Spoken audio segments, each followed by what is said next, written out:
Երբ է մարդը ապաշխարության գալիս, ոմանք հանկարծակի միանգամից, ոմանք էլ փուլարփուլ։ Օրինակ Պետրոս Արաքյալը կամած հասավ ճշմարիտ Աստված ճանաչողությունը, Պողոս Արաքյալը միանգամից։ Մարդիկ, ովքեր իրենց սիրտը պատրաստում են Քրիստոսի համար, Աստվածաշունչ կարդալով, աղոթելով Քրիստոսին հրավիրում ես կյանքի մեջ, երբ որ Տերը գալիս ենք միանգամից փոփոխություն։ Բայց այն մարդը, որ Քրիստոսին չի փնտրում, բայց Քրիստոսի շնորհը սերը գալիս է դիպչում այդ մարդուն, նրան ժամանակ է պետք փոխվելու համար։ Կամած պիտի փոխ, որովհետև տարիներով արմատացած մեղքը միանգամից չես կարող անել։ Այդ նոր տնկած ծառը երբ ուզես կարող ես քաշել հողի մեջից հանել, չէ՞։ Բայց 2-3 տարվա ծառը կարող ես հեշտությամբ քաշել հանել, չէ։ Դե պատկերացեք մեկը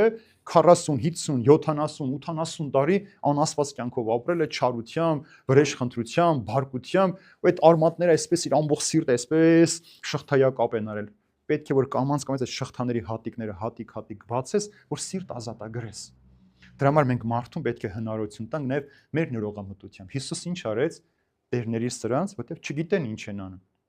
Չգիտեին ինչ են անում։ Ուրացած էին։ Նույնը